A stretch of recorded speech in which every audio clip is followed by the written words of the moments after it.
রাতে বাচ্চারা কান্না করলে মাথায় হাত রেখে একটি আয়াত 7 বার পড়ুন, আল্লাহ পাক রব্বুল আলামিন ওই বাচ্চাকে সুস্থ করে দিবেন, বাচ্চার কান্নাকাটি করবে না।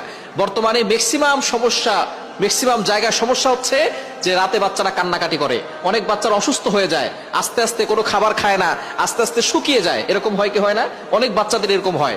এটা জিনের সমস্যার কারণে হয়, অনেক সময় বদনজর করার কারণে হয়। বদনজর কিন্তু খুব ভয়ঙ্কর জিনিস। আপনার বাচ্চার ছবি ফেসবুকে দিবেন না। অনেকে আছে বাচ্চা হওয়ার সাথে সাথে ছবি ফেসবুকে দেয়, এতে কিন্তু বদনজর লেগে যেতে পারে। বদনজর কিন্তু সত্য, নবীজি সাল্লাল্লাহু আলাইহি ওয়াসাল্লাম জানিয়ে দিয়েছেন আল আইনু হাক্কুন, বদনজর সত্য।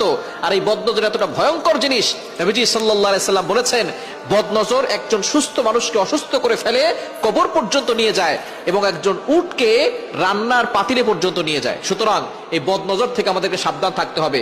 বাচ্চার ছবি ফেসবুকে দিবেন না। যে আসবে তাকে বাচ্চাকে দেখে বলবেন মাশাআল্লাহ বলেন, মাশাআল্লাহ বলেন। মাশাআল্লাহ যদি কেউ না বলে, বাচ্চা খুব সুন্দর হয়েছে,